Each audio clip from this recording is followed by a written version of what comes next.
Sometimes romance to me is me saying, hey, I need a night to myself. And Taryn saying, yeah, do your thing. Like, order food and play video games. Like, sometimes for me, that is romance. It's like, you're giving me the opportunity to fill my cup. I find that romantic, right?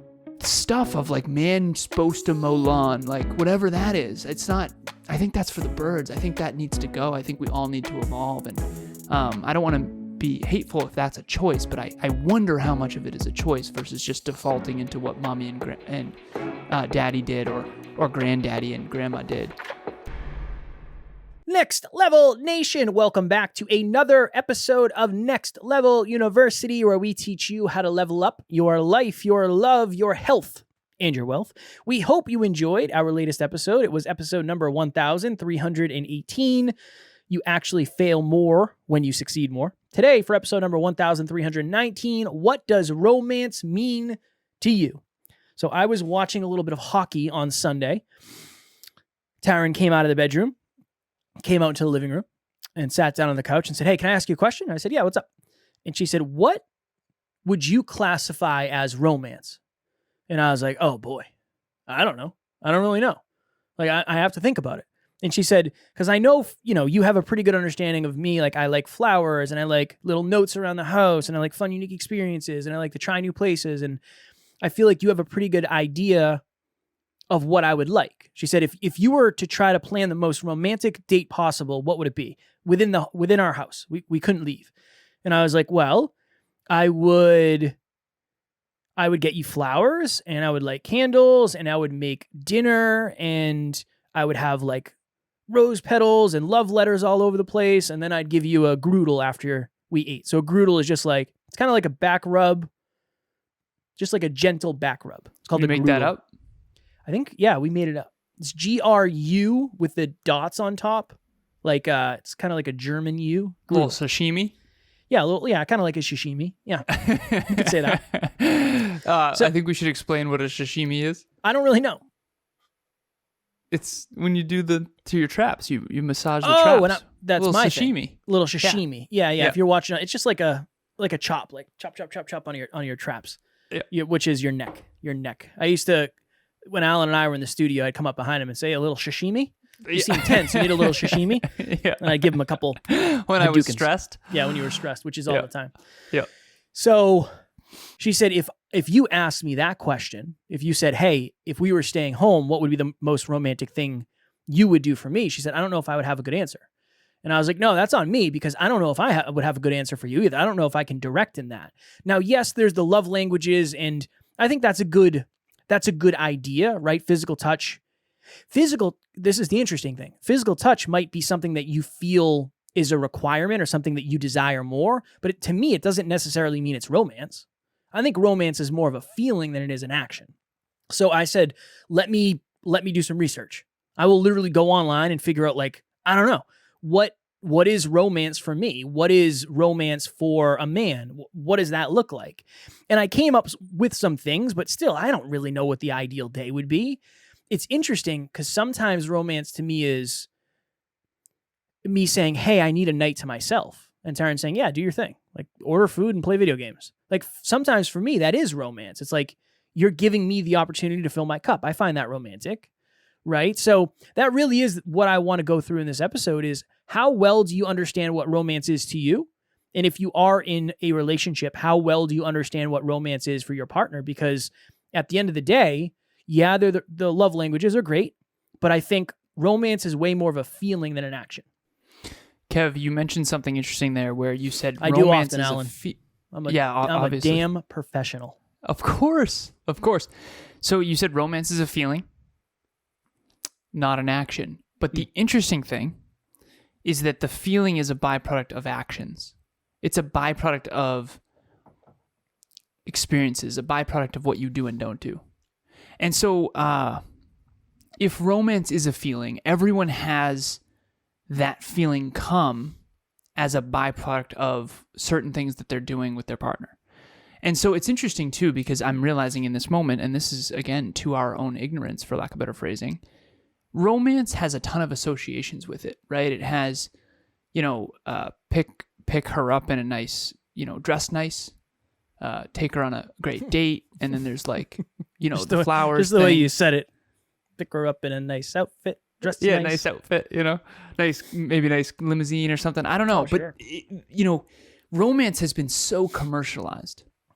And what I mean by that is we have all these associations of, you know, you watch a rom-com, a romantic comedy, and, you know, it's literally like a movie built around the funny differences between men and women. And that's all fine, that's whatever. But I think that what's interesting is like the feeling that you're referring to. How do we get that feeling? Like, what is it?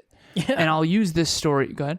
No. That was kind of the thing, is like, I don't know if I'm super tapped into that. We're not. Like, that's why we can't do this episode. No, I'm we just can joking. We can do it. We can do it. But it is one of those things of like, is physical touch, is that romance to me? I don't know. I don't know if I would classify that as like, I wouldn't label it. Yeah. Right. That's why in the beginning, well, before this, you're like, well, physical touch is mine, and I don't want to go down that rabbit hole. I said, well, we don't have to go down any rabbit holes. But I said, is that romance, or is that? I said mine is sexy. Yeah. You mine said is the sexy stuff. Yeah. And but like, I don't know. That's why I told Kev I don't know how to do this episode, because I don't know if I ever really thought a lot about romance. I know. I literally almost texted you. It was Sunday, so I wasn't going to text you, but I was like, I got to ask Alan. Yeah. Because I wonder what Alan would say. He might not know. He might say like, all I could think of was Alan likes food and movies. Mm-hmm. So he'd probably say like sushi, The Lion King, and then intimacy after. That's probably his ideal best night in the entire world. Yeah. Which I wanted to get to, and I'm grateful that we're doing this, because I want particularly our female listeners to realize how ignorant men are in this. And I don't want to classify that as all men. I don't, because I don't want to do any of that. What I will say is that I would say Kevin and I are on the higher end of emotionally mature, holistically well-developed men. What I do want to make clear, and this is me being just fearfully vulnerable right now, is that we don't think about it. Before she asked you that question, you might not have ever thought about what romance means to you in 34 years. I don't think I did. That's why I had zero. Same. It was like a block of like, I don't even know where to start here. Same. Yeah. That I think is cultural, and I want to share that as well. Men growing up statistically and culturally aren't usually super focused on what romance feels like. Yeah. And I mean, do you think a lot about what you wanted your wedding to look like and all that kind of stuff? I remember I played wedding when I was a little boy. I had some neighbors, and we played wedding, but it was not my idea. You know what I mean? I didn't want to play wedding. And I'm not saying that that's right, wrong, or indifferent. What I am saying is that it's important to own the ignorance, for lack of better phrasing, of the word romance. I've never associated it with something that I'm looking for. And that doesn't mean I'm not looking for it. It's like when you first shared with me about vulnerability, I intuitively was vulnerable, probably more than most. Kevin and I were both raised by two women. We both didn't have fathers. I know that that has shaped us differently, definitely. I can't fully articulate exactly what. But that's not a coincidence. That's not a coincidence. And I know that I've asked Emilia, like, what makes, because she's always said, like, you're so different than other men. She does that regularly. I want to share this story briefly too. So I was in an emotional situation recently, and she shared with me, I've never seen a man purposely feel his emotions in advance and then try to use those emotions to go work harder on how to be better. And so something emotional had happened with someone close to me, and I was mourning the loss of a potential relationship. And it's not like I'm not still friends with this person. I don't still think wonderful things of this person. It's just, it's going to be different moving forward. And so I'm mourning the loss of what could be, quote unquote. Picture a friend that you kind of realize, maybe we're not going to be as close as we thought. So that situation. And she got triggered by my emotions because she saw me, quote unquote, helpless and defeated, when in reality, I'm like, sweetheart, I want to feel this. And so one more tiny example, we watch movies, I call them inspiring movies, and not always, but most of the time, that's my goal. And we watched Avatar 2 recently, and there's one scene in Avatar 2 in particular that are deeply emotional for me. And I paused the movie and I said, sweetheart, if we're not going to watch the rest of it together, I don't want to watch anymore, because the last 44 minutes are like deeply emotional, and I want to make sure we do it all in one, because it's extremely inspiring and emotional for me. And she basically has said, I've never met a man who wants to watch a movie for the deep emotional parts. And usually men in my life, she said not always, but usually men in my life would deal with their emotions in negative or toxic ways, like drinking or numbing or whatever, working more or whatever. So anyways, I digress here. I want the listeners to understand something. If Kevin and I were both raised by women, neither one of us really had fathers, and we still have no clue whatsoever what we consider romance, just understand that root goes way deeper than Kevin and I, and I think this is a more important question than I ever originally realized, but I didn't want to do this episode. And the reason why is because I can't speak intelligently on something I've never really contemplated. Yeah. And so this is what I wrote down, and I'll give it here. Food experiences. So Emilia and I have been coaching couples for 2.5 years now. Every Saturday we would get on what we called a relationship talks. And this has been super beneficial for me because I am learning so much, because I didn't know a lot of this. But you get to know all these different couples, and you get to know the men and the women in the relationship, and sometimes women and women, sometimes men and men. I don't think we've ever had any men and men yet, but we're open to it. But the point is I'm learning the different dualities and dynamics of different masculine and feminine energies within relationships. And it's been super helpful for me to understand. It's almost like you're reading a book, but this time you're reading you get like imagine someone wrote in highlighter, in black marker highlighter, and then you need a black light to see it. It's like I'm reading the book again, but with now I have the glasses on where I can see the highlighter, and I can see all the underlines and the notes and the cheat codes. And so here's what I want to share. Romance is a feeling that usually is associated, for females, not always, but usually. And if it's a feeling, it's always a byproduct of an experience that you do with your partner. The conscious love languages, Kevin asked me right before this episode, he said, what's the difference between love languages and romance? And I said, there is none. I don't think there is. I think they're the same. And so we have something called the 25 conscious love languages that we created from learning all the different love languages from all the different walks of life, all different cultures, different backgrounds, different people. And I have what I call my top 3 cup fillers. Emilia has hers. We've done episodes on it if you're curious, Conscious Couples Podcast. But for the purpose of this episode, I'm just going to say this, what Kevin already said. Food experiences, physical touch and sexual intimacy, and then playfulness and humor. Emilia asked me one time, what do you want to do for your birthday? And I was like, well, what do you mean? And she's like, well, I was going to go out or whatever with my mom and my family and stuff. And she's like, no. What do you want to do? That's what they want to do. What do you want to do? What's your ideal? And I couldn't even answer. I don't even know. What do you mean? Like, what do I want to do? And so eventually I was like, honestly, I don't want to do anything. I don't want to go out. I don't want to celebrate. I never have. I've never wanted to do that. I want to stay in. I want to watch a movie. I want to eat delicious food.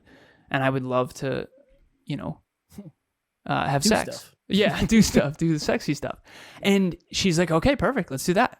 And I also said I want a banana split. And so she ended up doing all that. She ended up making this amazing banana split, more ice cream than any human can or should eat.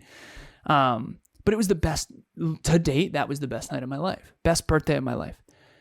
And it was simple. And I told Kev before this episode, I said, dude, your answer is going to be simple. No matter what you come up with Taryn, it's going to be, honestly, I want to watch UFC with you, or I want to, snuggle or whatever. It's going to be very, very simple, whatever it is. Because I think that when it comes to this, I think we are simple. And I think that's okay. I don't think that's wrong. I just think it's important to realize that we've never really contemplated this. I never have prior to now. Yeah. Well, that's why I think this might be one of those episodes where it's just it's more of a reflection, or it's a mirror, or it's an opportunity to raise your own awareness, where I don't know. My answer is I like snuggling. I like watching movies. I like physical touch. I like eating together. I like that. But then it was like, okay, well, what would be if I was thinking of an activity, right? Because it's interesting, because she said, if you had to do something in the house for me, it's like, okay, but what if it wasn't in the house for me? Then what it would be like, is it going to the movies? There's got to be something different. So, but this is what I came up with. Anything where we're playing something together. So we going bowling. Our first date ever was going to Dave & Buster's. I love that. That was awesome.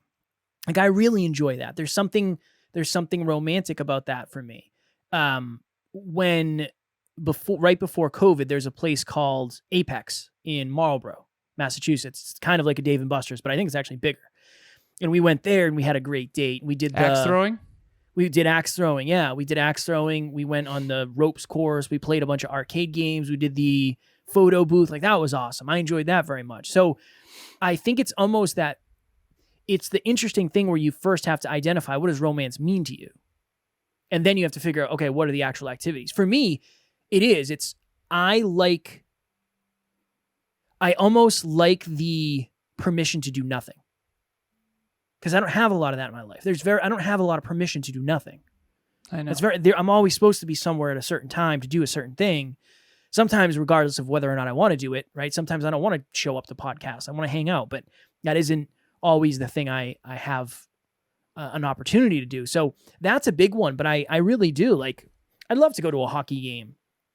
You know, I'd love to, if Taryn booked UFC tickets. Again, I understand that's expensive and there's a lot that goes into that, but more than anything, I'm thinking more about it. Where last night we were laying in bed, and sometimes she'll like lay and she'll put her head on my leg. And I was like, for me, this is romance. Yeah, because yep, it makes me feel, like daddy lion. It's weird, I know. It makes me feel like daddy lion and you're mama lion, and like you're laying on me and I'm protecting you. I love that. That's what I'm playing for anyway. So once I was made aware that I didn't know what the hell I was talking about, I started to seek ways to know what I was talking about. Hey, I wanted to give my experience working with Kevin and the rest of the Next Level University team.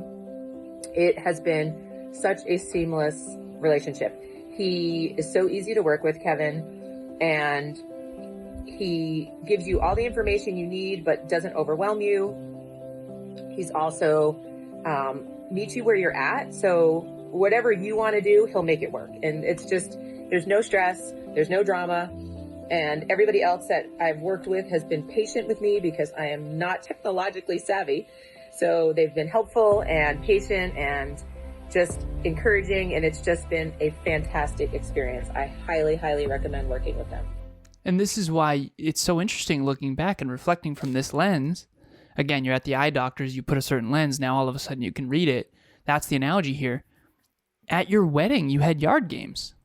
That was Taryn's. That was Taryn's idea. Was it because she knew that you wanted it on some level? No, I think she was thinking of the attendees.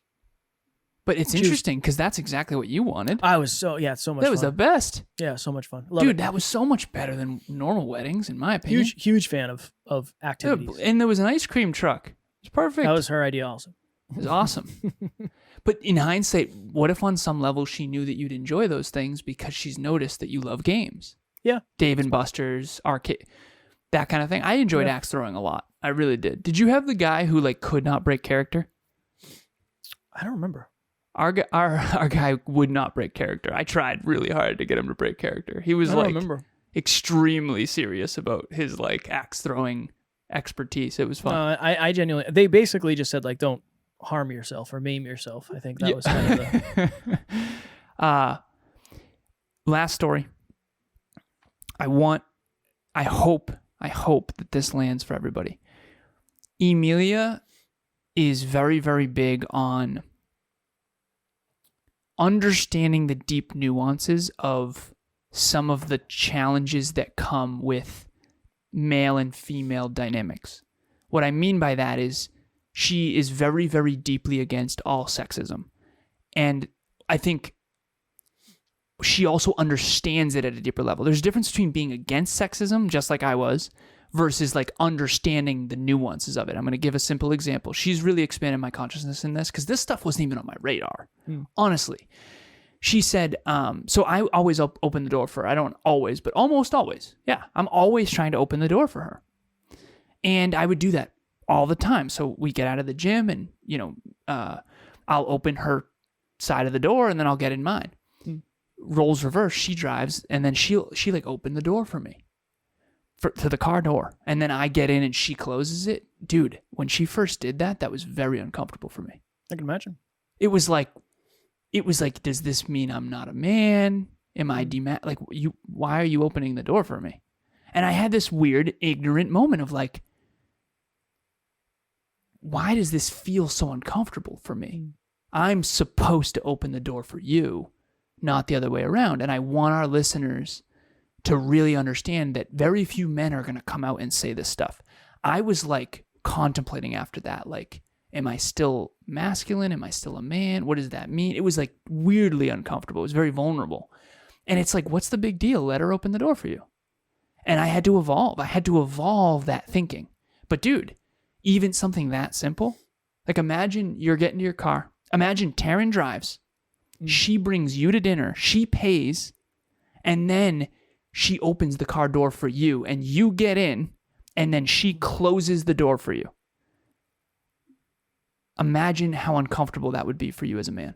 Very, very uncomfortable. See? Okay. That's why I'm so grateful we're doing this episode, because I never knew until she, whether she was conscious of it or not, put me in circumstances where those dynamics were enmeshed. And vice versa, right? Projects around the house.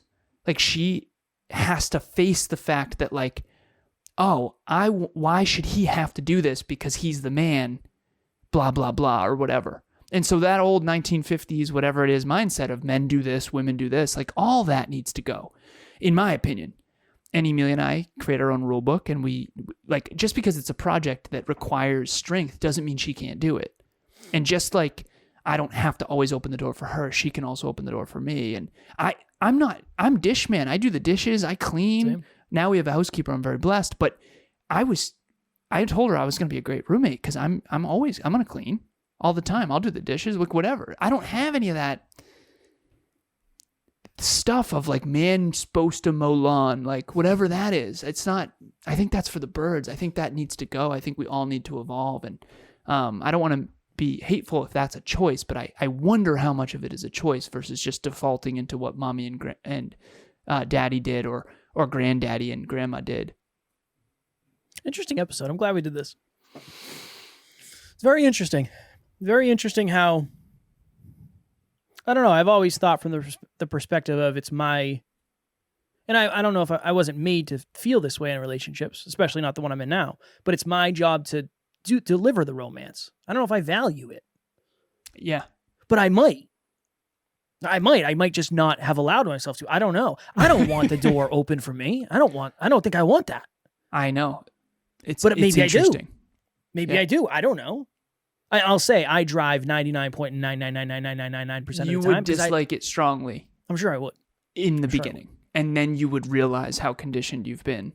Yeah. It's been interesting. It was very uncomfortable the first time. But Kev, you and I are men who have been conditioned to be men unconsciously. And whenever we go outside of that, like even you, like daddy lion, I protect, like that kind of stuff. It's paternal. It's okay. It's not wrong. No, I think it only becomes a problem when you pigeonhole yourself into that and you can never be anything else. Because Emilia's like, what if I want to open the door for you?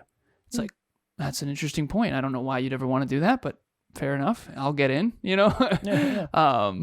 And so anyways, I think I would love for you to share more because I've shared a lot on this. No, you're good. I'm this is a very exploratory episode for me because I'm trying to figure it out.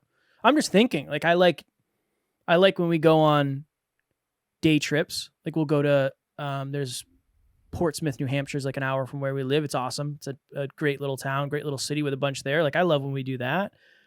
I don't really know. I think I have to think more about it. And I think if you're watching or listening, regardless if you're in a relationship or if you're solo, I think it would benefit you to think about it too. And then how effectively can you communicate that? That's the other thing too, is I might go to Taryn and say, hey, I need a night by myself. I just need to turn my brain off. Versus, hey, it would be really romantic if you planned a girls' night and went out so I can stay home by myself. Like that might be a more effective communication. How hard was it for you to not be triggered by the question? Can we be vulnerable here for a second? When Taryn asked me? Yeah. I would say more embarrassed than anything. It's like I was literally like, I do not have an answer. And were you not triggered by being embarrassed? No, because I think the way she asked it was very unassuming. It wasn't from a place of like, I expect you to know this. It was more like curiosity of like, I want to be a better partner. So it was very much like, oh, wow, interesting. I don't really have a good answer to help here. If you were in a room of a bunch of, for lack of better phrasing, maybe ego-driven men, you'd get ripped apart for the idea of wanting to have a romantic Yeah, anything. most likely. Yeah. Can we share that? Talk about that a little bit? Yeah, one of the reasons I don't have a lot of friendships is because I don't do well with that type of stuff. Of like, oh, dude, that's so soft or whatever.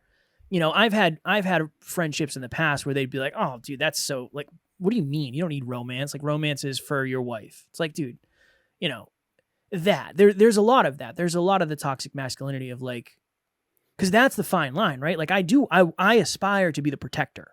I aspire to be daddy lion. I do. Mm-hmm. If somebody breaks in the house, like you got to get through me. That's the way it's always going to be. I don't care. That's the way I aspire. Now, if Taryn comes to me one day and says, hey, look, if somebody breaks in the house, I'm going. It's like, we can have that conversation. I don't want that to be the way. You're going to be the one. I'm going to protect you. Up. Yeah, I'm going to protect you. Yeah, like, sure. If that's what you want, I don't aspire to that. I want to be the one.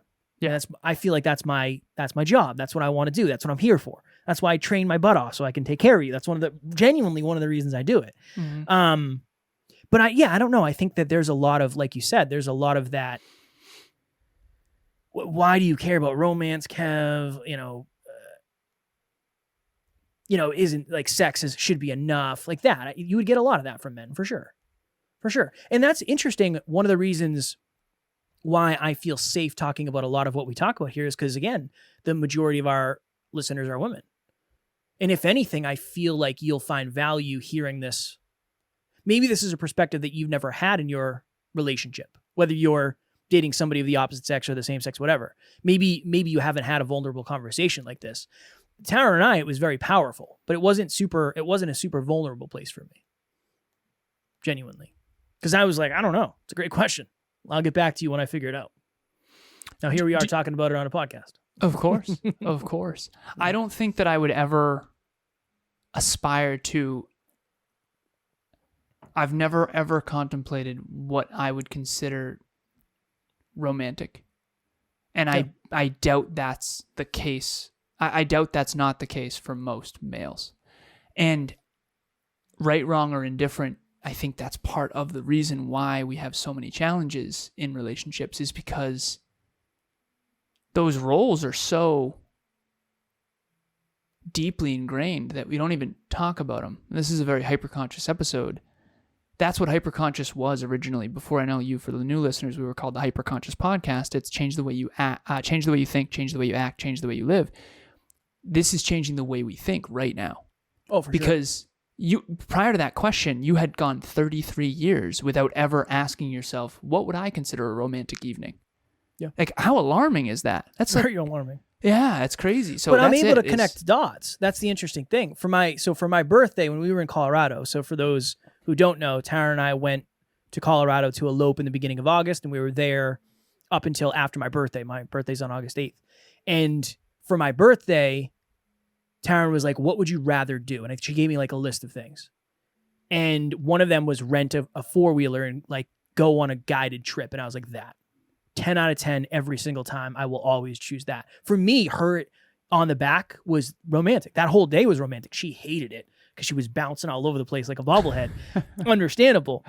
But for me, if you'd have said like, what were some of the most romantic times, that would probably be one, even though it's not your typical candlelit dinner. It's not the typical definition of romance, I guess I would say. That's why I asked you in the beginning of like, I wondered if you would have a better answer than I, or you would say like, yeah, it's super simple, where I don't know. I think it's more complicated than you and I give credit to probably.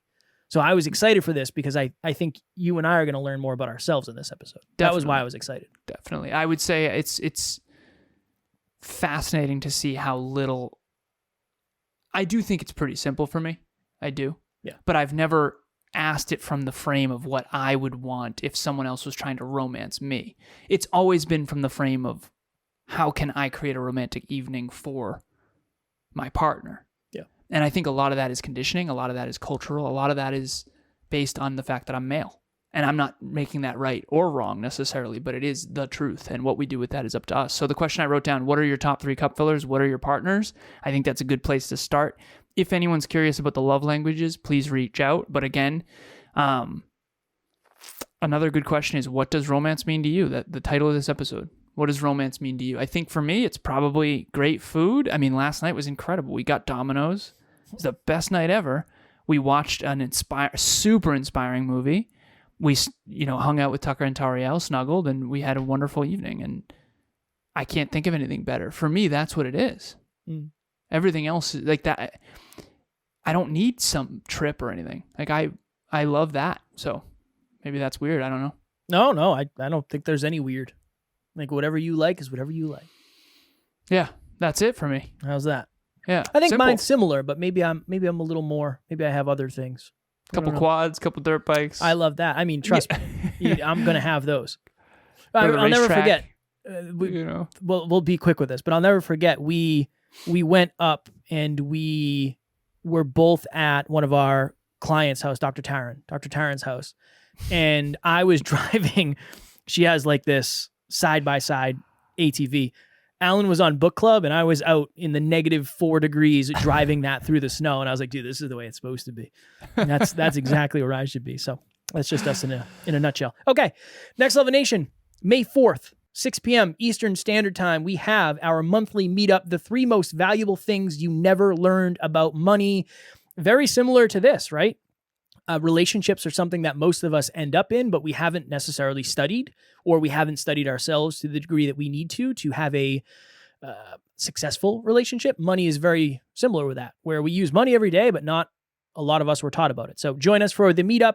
It is totally behind the scenes. You don't have to participate. You don't have to have your camera on. It's not recorded, but it's a great opportunity for you to learn more and meet other people. Fair warning for anyone who is out there listening. If you do bring what does romance mean to you to your partners, I think just do it vulnerably. Do it in a way that is very clear that you're not attacking, and it might be interesting for you. I do think you should. Whether you're male, female, no matter what you identify as, give this a shot. Ask yourself the question. Ask your partner the question. I think no matter what comes of it, assuming you handle it with grace and your partner does too, of course, I do think what lands will be more deeper understanding, which I think is going to be key.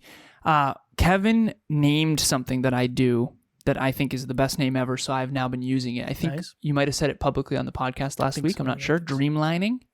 We did an episode last week on dreamlining, which is dreams, 10 years plus, goals, which is this year, milestones, which is this quarter, and then inch pebbles, which is your habits, your daily, day-to-day habits.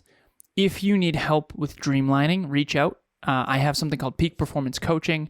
All Peak Performance Coaching is I'm going to help you achieve your goals much faster. That's really what it will be. Whatever your goals are, I will accelerate that and you'll achieve them much, much faster.